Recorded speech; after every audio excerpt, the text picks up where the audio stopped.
Mis amados, mi nombre es María Hernández y hoy voy a hablarles de Hebreos 9. Como siempre digo en todas mis presentaciones, soy maestra de la palabra, significa que enseño la escritura a aquellas personas que no tienen la guía del Espíritu Santo. Mis canales de contacto son en TikTok, @daza.predicaciones, en YouTube, @daza-g2j y mi correo electrónico adaza.predicaciones@gmail.com. Bueno, vamos a entregar ese tiempo en oración a Dios. Padre, yo te doy gracias por tu amor, tu bondad, tu justicia y tu misericordia. Te pido, Padre, en el nombre de tu Santo Hijo Jesucristo, que te glorifiques hoy por medio de este mensaje, que me hables a mí y a cada uno de los oyentes y que cada día te amemos más, Señor. Que cada día te entendamos más, Dios. Que cada día veamos más en tus caminos, Padre. Lo pedimos en el nombre de tu Santo Hijo Jesús. Amén. Hebreos 9. El primero, pues también tenía por su parte reglas del servicio y el santuario terrenal. Te está hablando del primer pacto, me imagino, ¿cierto? Y el primer, sí, está hablando de ese pacto que el Señor hizo, el primer pacto que hizo con el pueblo de Israel por medio de sangre de animales, por medio de los mandamientos en tablas de piedra. Ahora este nuevo pacto es por medio de la sangre de su Hijo Jesucristo, por medio de escribir, como les dije ayer, los mandamientos en las tablas de nuestro corazón y nuestra mente. Bueno, el primero pues también tenía por su parte reglas del servicio y el santuario terrenal, porque el tabernáculo fue preparado así. En la primera estancia, llamada lugar santo, estaba el candelabro, la mesa y los panes de la propiciación.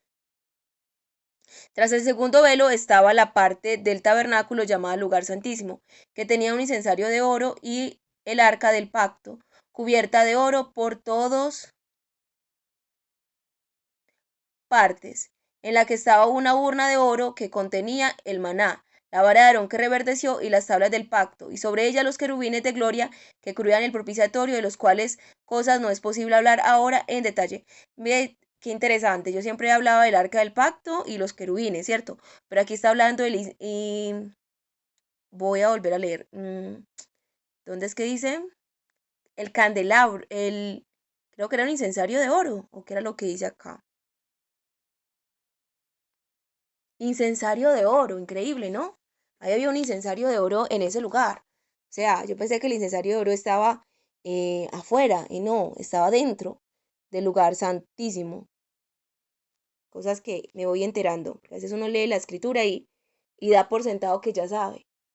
Y que bien es esto, o sea, el incensario de oro estaba dentro del lugar santísimo. Al igual que el arca del pacto y al igual que los dos querubines. Y entonces en la primera parte, que se conoce como lugar santo, o sea, antes del lugar santísimo, encontramos un candelabro, la mesa y los panes de la propiciación.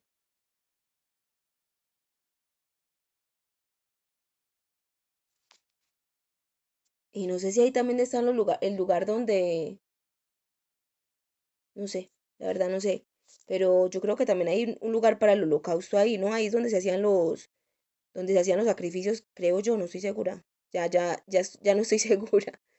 Pero según este pasaje dice que está solamente el candelabro, la mesa y los panes de la proposición.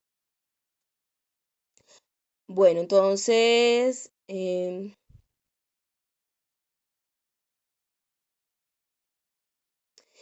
dispuestas, voy en el versículo 6, dispuestas así estas cosas, en la primera estancia ciertamente entraba continuamente los sacerdotes para cumplir los servicios, pero en la segunda solo el sumo sacerdote una vez cada año, no sin sangre, la cual ofrecía por sí mismo y por los pecados de ignorancia del pueblo, manifestando con esto el Espíritu Santo que aún no se había revelado el camino al lugar santísimo, mientras estuviera en pie el primer tabernáculo, lo cual es símbolo para el tiempo presente, según el cual se presentan ofrendas y sacrificios que no pueden respecto a la conciencia perfeccionar al que ofrece ese servicio, relacionadas solo con viandas y bebidas y diversos géneros de abluciones, reglamentos carnales impuestos hasta el tiempo de un nuevo orden. Está hablando de lo primero y lo segundo es el nuevo pacto, ¿sí? Pero habiendo venido Cristo, somos sacerdote de los bienes llegados, por medio de un mayor y más perfecto tabernáculo no hecho por manos, es decir, no de esa creación, ni por medio de la sangre de machos cabríos ni de becerros, sino por medio de su propia sangre, entró una vez por todas en el lugar santísimo, habiendo asegurado eterna redención. Porque si la sangre de los machos cabríos y de los toros y las cenizas de la becerra rociada a los inmundos santifica para la purificación la carne, cuanto más la sangre de Cristo, quien mediante el Espíritu eterno se ofreció a sí mismo sin mancha a Dios, limpiará nuestras conciencias de las obras muertas para servir al Dios vivo. Y por eso es mediador de un nuevo pacto, para que, habiendo ocurrido una muerte para liberación de las transgresiones cometidas durante el primer pacto, los que han sido llamados reciban las promesas de la herencia eterna. Porque donde hay un pacto es necesario constatar la muerte de lo pactado, pues un pacto es válido sobre víctimas muertas y nunca tiene vigencia mientras vive lo pactado, de donde ni siquiera el primero entró en vigor sin sangre, porque desde que Moisés proclamó a todo el pueblo todos los mandamientos conforme a la ley, tomando la sangre de los becerros con agua y lana escarlata e hisopo, roció el rollo mismo y a todo el pueblo diciendo, esto es la sangre del pacto que Dios os mandó. Y de la misma manera roció con la sangre el tabernáculo y todos los utensilios del servicio. Y según la ley casi todo es purificado con sangre y sin derramamiento de sangre no hay liberación. Entonces aquí hay algo que es fundamental, es Cristo tenía que morir. Porque sin Cristo no hay pacto, porque si no hay muerte, no nos pueden heredar. O sea, cuando alguien muere, para nosotros recibir una herencia de alguien, esa persona tiene que morir. ¿Sí? Entonces, para nosotros haber recibido la herencia de Cristo, Él tuvo que morir. Como Él murió, nosotros heredamos, pero Él resucitó. ¿Ok? Entonces nosotros somos coherederos con Cristo. Él resucitó, ¿qué significa? Nosotros ya somos herederos, Él también es heredero con nosotros. O sea, nosotros somos herederos con Él porque Él siempre ha sido el heredero. ¿Ok? Entonces, por eso es que nosotros tenemos todo lo que Cristo tiene, todo lo que tiene el Padre nos pertenece porque estamos unidos a Cristo. Entonces era obligatorio que Él muriera. Si Él no hubiera muerto, no nos podía haber heredado. O sea, sin sangre no hay perdón, no hay remisión de pecados, no es posible. Las personas que se dicen, ay, pero ¿por qué tenía que morir? Si no hubiera muerto también nos hubiera llevado al Padre. No, no nos hubiera podido purificar. Cuando leemos Apocalipsis, hay una parte donde dice, ¿quiénes son esos que están con vestiduras blancas? Y dice, ellos son los que han salido de la gran tribulación. Y la gente piensa que la gran tribulación es solamente un tiempo cortico cuando vino el anticristo. No, la gran tribulación se refiere a que hay un tiempo largo de tribulación. ¿Sí? Y esa gran tribulación viene desde el momento que Cristo murió en la cruz. Y la vemos cómo empezó con Esteban, ¿cierto? Cómo empezó con Esteban, cómo apedrearon a Esteban y cómo lapidaron a Esteban y Esteban murió. Esa es la gran tribulación que ha perseguido siempre a la iglesia. Entonces ellos son los que han salido de la gran tribulación y lavaron sus vestidos en la sangre del cordero. O sea, ¿cómo nos lavaríamos los vestidos si no hubiera sangre del cordero? ¿Cómo podría haber sangre del cordero si él no hubiese muerto por nuestros pecados? Para sacar la sangre completa del cordero tenía que morir. No es que era una gotica de sangre y ya, no era toda su sangre, la necesitábamos completa. Entonces Él nos lavó con toda su sangre.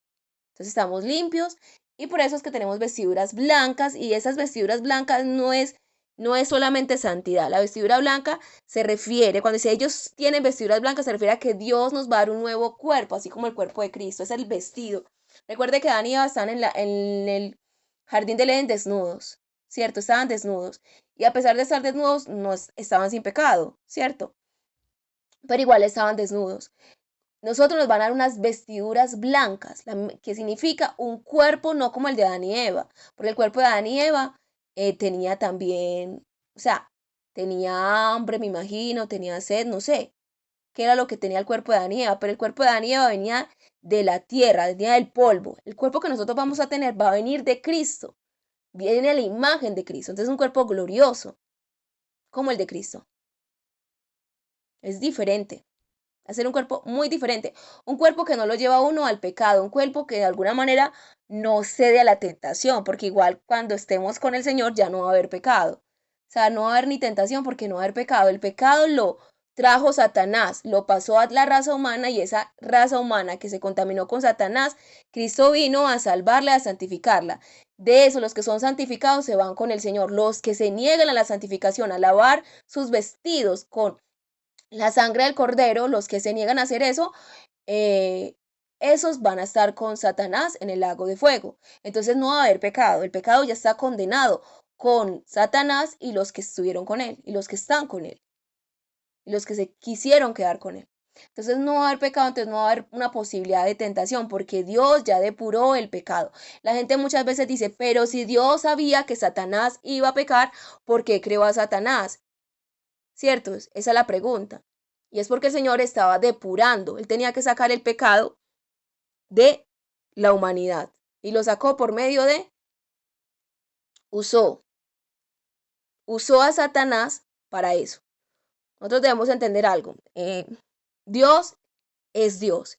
Usted tiene una casa y en la Biblia lo dice. En la casa, en su casa, hay instrumentos de honra e instrumentos de deshonra. Instrumentos de deshonra. ¿Qué son instrumentos de deshonra? El sanitario es un instrumento de deshonra. Usted va allá y hace sus necesidades, pero usted con el agua del sanitario no va a hacer su comida. Pero hay instrumentos de honra en su casa. ¿Cuáles son? Las joyas donde usted cocina. Esos son instrumentos de honra. Entonces Satanás es como ese sanitario, donde va a parar todo lo feo, todo lo malo. ¿Sí?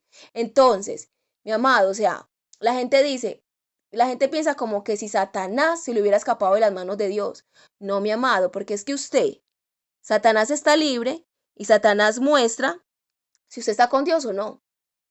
Si usted simplemente se va a dejar llevar por Satanás que viene y le dice, como a Adán y Eva, con que Dios les dijo que no podían comer de ningún fruto. Eso no es cierto, ¿cierto? Entonces llegó y les dijo, entonces le dijo Eva, no, el Señor no dijo eso, sino que no comiéramos del fruto del bien y del mal porque moriríamos. Y entonces dice Satanás, eso es mentira. Dios sabe que el día que coman de ese fruto, entonces se le van a abrir los ojos a ustedes. O sea, Satanás le dijo mentiroso a Dios y Eva se quedó ahí mirando, se quedó ahí escuchando. O sea, no, no.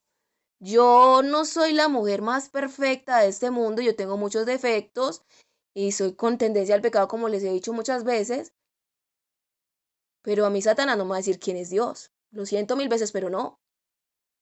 Un ser malvado me va a ir a decir quién es Dios. Un ser que se reveló a su creador me va a decir quién es Dios. Un ser que estaba en el cielo y desde allí decidió pecar. A mí no me va a decir ese. Un ser que se metió en Caín para matar a su hermano Abel. No, no. Yo a ese señor no le tengo, a ese personaje, no le tengo nada que escuchar. ¿Sí? Decirme quién es Dios. No, yo voy y leo la palabra y entiendo quién es Dios, que es santo, que es bueno, que es justo, que dio a su hijo para morir por mis pecados. Entonces, ¿por qué les está diciendo esto?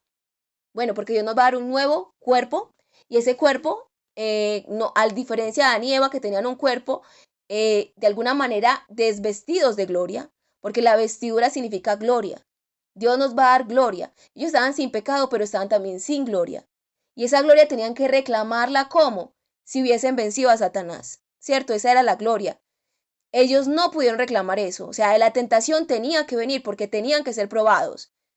Usted no me diga que un oro es perfecto si no es pasado por el fuego, tiene que ser pasado por el fuego. Y ahí, cuando se pasa por el fuego, es que realmente es puro.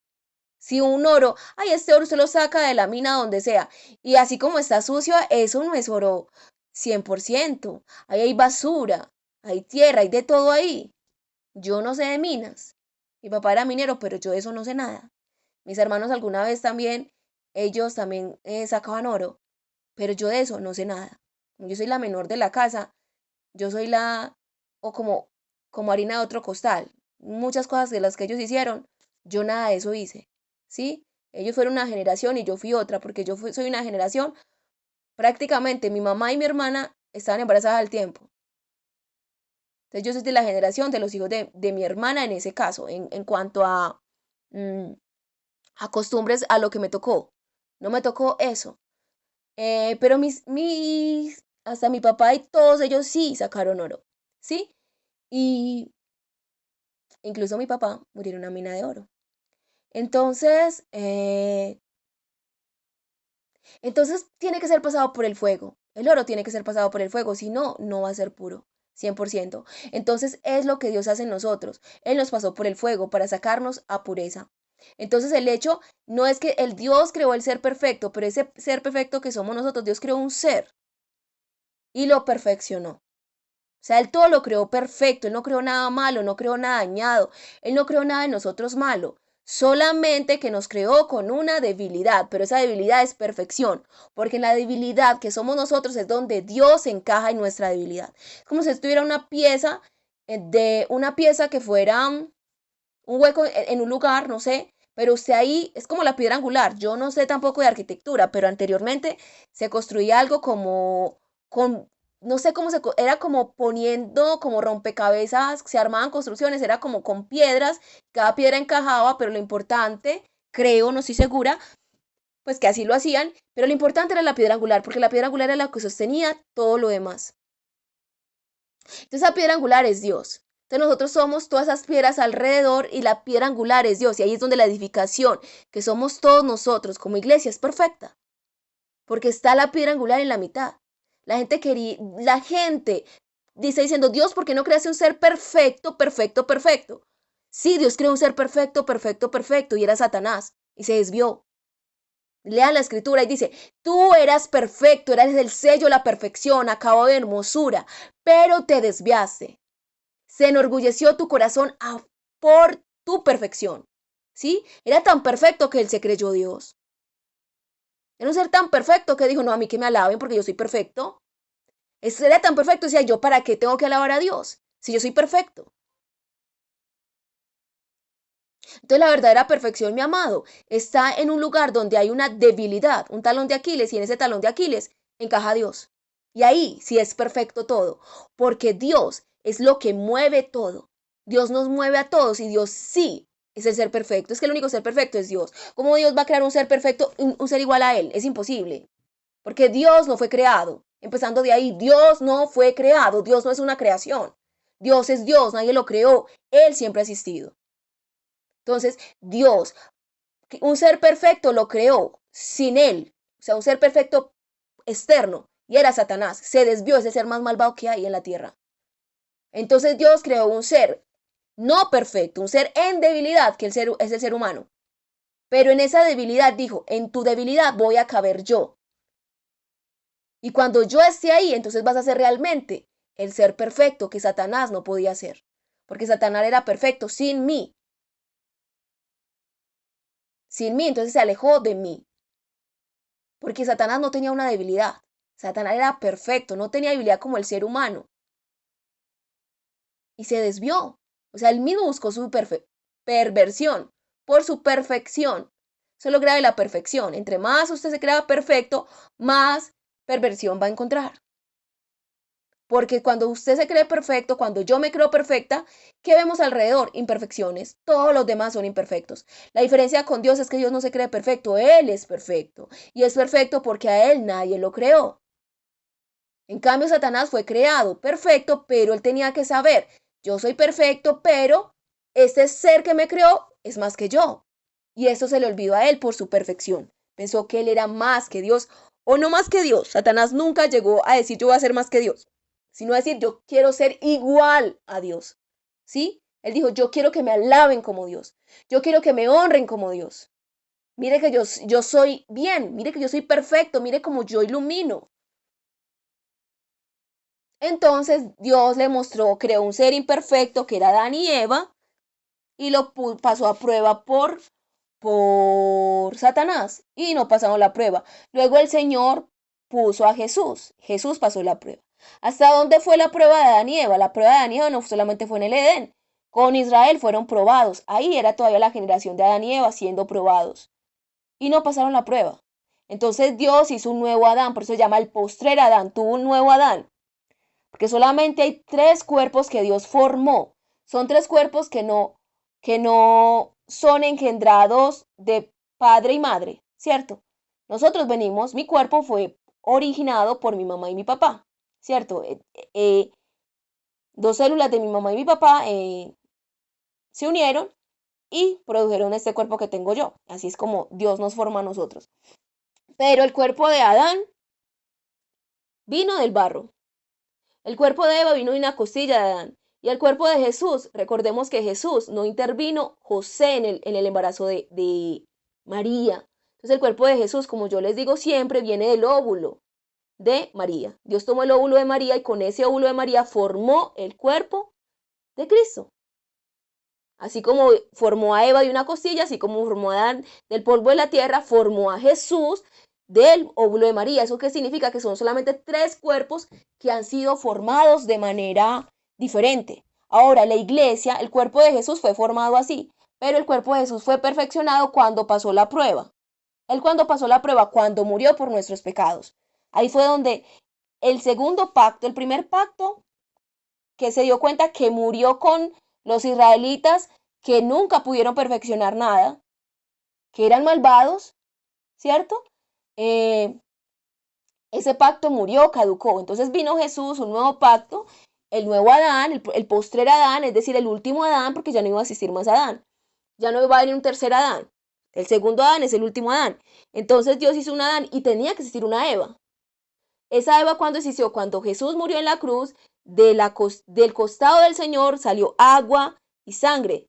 Y ahí es la iglesia que venimos del agua y la sangre. Somos lavados con el agua y la sangre.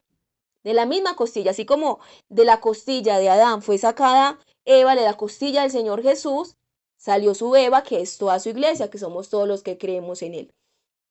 Entonces, Jesús venció a Satanás. Lo que Adán y Eva no pudieron, lo hizo el Señor. Y ahí es donde nace el ser perfecto. El ser humano perfecto es Jesucristo. Y ese ser humano perfecto, de ese mismo ser humano perfecto, nació una Eva, que somos la iglesia. Esa es la mujer perfecta, la iglesia de Jesús, la esposa de Jesús, que somos cada uno de nosotros. Así es como nacimos realmente los seres humanos perfectos. Y se va a manifestar esa perfección cuando nos den un cuerpo glorioso, el mismo cuerpo que tiene el Señor Jesús, y es lo que manifiesta lo que se dice, ellos los que tienen vestiduras blancas, ese va a ser el cuerpo perfecto, esa vestidura blanca. O sea, esa vestidura blanca significa un cuerpo sin pecado, un cuerpo que no ama el pecado, un cuerpo que no tiene hambre, no tiene sed. Eso es lo que vamos a tener, el mismo cuerpo que tiene Cristo en el momento. Es el cuerpo que vamos a tener nosotros cuando venga nuestro Señor. Pero lo vamos a tener porque confiamos en su sangre y porque nos limpió su sangre. Por eso es tan importante que Él haya muerto, y por eso un pacto significa sangre.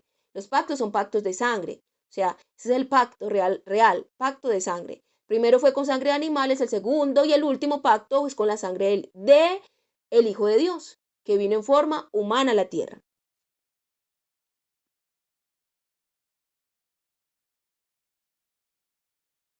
Bueno, era pues necesario que las representaciones de las cosas celestiales fueran purificadas con esos ritos, pero las cosas celestiales mismas con mejores sacrificios que esto. Entonces la representación fue limpiado. Entonces lo que están diciendo es, lo que había en el tabernáculo terrenal era una representación y tenía que ser limpiado con sangre. Pero ahora, las cosas celestiales, es decir, la sangre de animales no limpiaban que Satanás contaminó el cielo cuando pecó. Y ese cielo lo fue y lo santificó el Señor Jesús con su sangre. Eso es lo que está diciendo aquí. Las cosas celestiales tenían que ser santificadas, así como la representación de esas cosas celestiales en la tierra. ¿Cuál es la representación de esas cosas celestiales? Pues ya las vimos acá. Ahí nos decían que todo lo del tabernáculo tuvo que ser limpiado con sangre, todo lo que había.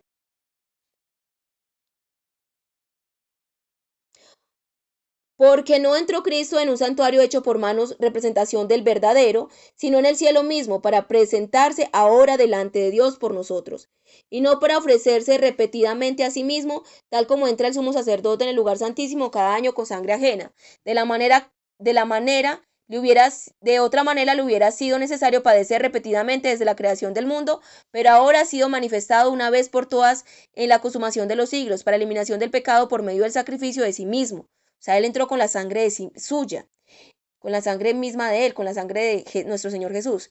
Y tal como está establecido para los hombres que mueran una sola vez y después de esto el juicio, así también Cristo ofreció una sola vez para cargar los pecados de muchos, será visto por segunda vez sin relación con el pecado a los que lo esperan para salvación. Es decir, cuando venga el Señor Jesús, yo ayer estaba predicando en las casas donde predico, y yo les estaba diciendo, cuando venga el Señor Jesús, Él va a venir en su forma divina. Él no va a venir en carne. Jesús tiene dos naturalezas en este momento, una naturaleza divina y una naturaleza de corporal, ¿cierto? Con esa naturaleza corporal, ¿cuándo lo vimos por última vez? ¿Cuándo lo vieron por última vez en la tierra? Cuando él resucitó, bajó, o sea, él resucitó, subió al cielo, bajó ya glorificado, ¿cierto? Y cuando bajó, que ya tenía el cuerpo que traspasaba paredes, ellos estaban encerrados y el Señor se le apareció en la mitad. Es el cuerpo del Señor, o sea, es un cuerpo que no es terrenal, es un cuerpo celestial, ¿cierto? Es un cuerpo celestial y él traspasaba para el mismo cuerpo que nosotros vamos a tener. Entonces, él se puso delante de ellos. Esa fue la última vez que el Señor vino, lo vimos humanamente en la tierra. ¿Qué podemos ver? Que aún él en su forma humana, aunque sea ya glorioso, aunque sea un humano perfecto, podíamos estar delante de él, ¿cierto? Los discípulos estuvieron delante de él. A 500 personas, él estuvo con 500 personas. Pudieron estar delante de él.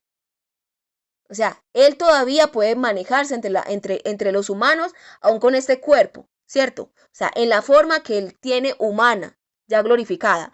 Pero el Señor siempre ha tenido una forma que se llama Logos de Dios. Siempre, porque el Hijo de Dios siempre ha existido. Y se le conoce como Logos de Dios. ¿Qué significa Logos de Dios? Recordemos, en el principio era el Logos estaba con Dios y el Logos era Dios. Y el Logos se hizo carne, es decir, el Logos se hizo humano, es decir, que Dios es Logos. O sea que, y cuando leemos en Apocalipsis dice, y su nombre es Logos de Dios, Logos de Dios. Es decir, cuando el Señor venga, va a venir en su forma divina. ¿Y saben qué significa eso? Yo les he hablado a ustedes que cuando el Señor yo sé que le digo que les he hablado porque yo tengo muchas predicaciones, no sé, más de 300, no sé cuántas la verdad, en TikTok y en YouTube. Entonces yo he hablado mucho de eso porque son cosas básicas y fundamentales. Cuando el Señor venga, Él va a venir en su forma divina. Y yo les había dicho a ustedes que cuando el Señor solamente habló desde el cielo, Dios habló desde el cielo y dio los mandamientos y ellos estaban temblando. Solamente la voz de Dios. No, Dios no se presentó. Solamente habló y ellos estaban temblando con miedo y se movía el monte, se movía todo, ellos tenían miedo. Y por eso le dijeron a Moisés, háblanos tú, que no nos siga hablando el Señor. Háblanos tú, Moisés, y te vamos a obedecer, pero por favor que Dios no nos hable más, que tenemos miedo, nos estamos muriendo de terror de oír la voz de Dios. Eso lo invito para que lo lean no sé si está en Levítico, Génesis, Éxodo, Levítico, sí, por ahí debe estar, no sé, la verdad no, o Deuteronomio, no sé, pero está cuando él le dio los mandamientos. No sé si está en Levítico, acabo de leer Levítico, pero a pesar de acabarlo de leer, no me acuerdo que Dios les haya hablado ahí, desde el cielo. No me acuerdo de lo que leí, si Dios les habló. La verdad. Bueno, entonces, cuando Él venga, va a venir el Logos de Dios, va a venir Dios en su poder. ¿Y qué es Dios que venga en su poder? Usted no se puede acercar al sol, menos se va a poder acercar a Dios. Es decir, que cuando Dios venga, cuando todo lo vayamos a ver, cuando venga,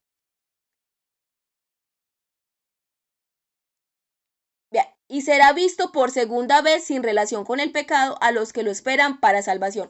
Lo vamos a ver cuando Él venga, lo vamos a ver en su esplendor. ¿Y por qué los que lo esperamos para salvación lo vamos a ver? Nosotros con este cuerpo no podemos resistir a Dios, no podemos. Al Logos de Dios no. Al Logos que se hizo carne sí lo podíamos resistir, pero Él cuando venga no va a venir así en carne, va a venir como Logos de Dios, va a venir en su forma divina. ¿Sí? El Logos de Dios, el Hijo del Hombre, se va a manifestar que es el Hijo de Dios, que siempre ha existido. Entonces, cuando venga el Hijo del Hombre, que es el mismo Logos de Dios, Él va a venir en su forma divina. Entonces, como va a venir en su forma divina, en forma de Logos, porque dice el Logos de Dios, y vemos en Juan, dice, y el Logos se hizo carne. Y ahí vuelve y nos dice, viene el Logos de Dios. No nos dice, viene el Logos de Dios que se hizo carne, aunque nos dice que sí es el Hijo del Hombre. O sea, va a seguir siendo Jesús que vino, que murió por nosotros en la cruz, ese mismo, pero va a venir en su forma divina. Es decir, un poder mayor, porque es Dios, pero ya Dios, sabiendo todo lo que nos pasa a nosotros, sabiendo todos los asuntos, que Él va a seguir teniendo su forma humana, claro que sí, va a seguir teniendo su forma humana, pero entonces va a tener dos naturalezas, la divina y la humana, pero es la naturaleza que va a venir, es la naturaleza divina, 100%, por eso dirá, cuando el Hijo del Hombre venga en el poder del Padre, eso es lo que significa, en el poder del Padre significa que viene completamente, él dice la gloria del Padre, o sea, completamente como Dios viene. Entonces, cuando Él venga, pues esta tierra va a ser destruida, todos los pecadores van a ser destruidos, van a morir porque no van a soportar, ese es el fin del mundo. Esa tierra no la va a caer un terremoto, no la va a acabar que un meteorito, no, el meteorito va a ser el Señor. Es el Señor que viene, ese va a ser el meteorito, el Señor cuando venga acá. Es Él lo que van a decir, eso fue un meteorito, van a pensar que es un meteorito, no es un meteorito, es el Señor. Él va a venir y toda esa tierra va a ser destruida. Ahora entonces, María y nosotros creemos en Jesús, entonces vamos a pasar eso. No vamos a pasar eso. Porque la palabra de Dios dice, y será visto por segunda vez sin relación con el pecado a los que lo esperan para salvación. O sea, nosotros lo vamos a ver. Entonces, ¿cómo lo vamos a ver? Pues en el momento, nosotros vamos a recibir al Señor en el cielo. Y cuando Él descienda a esta tierra, o sea, lo vamos a recibir en el espacio. ¿Sí? Vamos a recibir al Señor en el espacio y juntamente con el Señor vamos a descender a esta tierra. Cuando pisemos esta tierra con el Señor es que la tierra va a ser destruida. ¿Y cómo nosotros vamos a subir con el Señor? Eso está escrito en el Nuevo Testamento y es que el Señor nos va a resucitar a los muertos en Cristo. O sea, todas las personas que murieron en Cristo, Jesús la va a resucitar. ¿Y con qué van a resucitar? Con un cuerpo glorioso, con un cuerpo sin pecado, con el mismo cuerpo que tiene el Señor Jesús en el momento. Y nosotros, si estamos con vida, si yo estoy con vida y los que estén con vida, que creemos en Jesús, el Señor va a transformar nuestros cuerpos. Luego de que ya haya resucitado a las personas que creyeron en Él, los que murieron creyendo en Él. Entonces va a transformar nuestros cuerpos y juntos vamos a subir a recibir al Señor, dice que en el cielo, digamos que en el espacio, ¿cierto?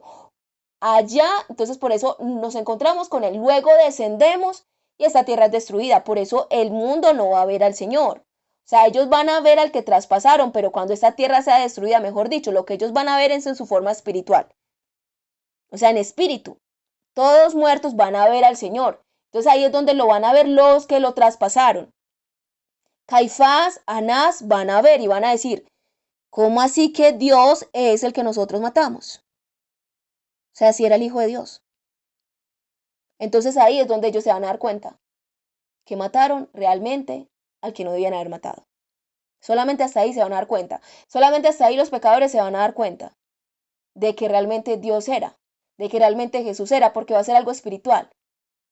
No va a ser algo carnal. O sea, ellos lo van a ver en espíritu.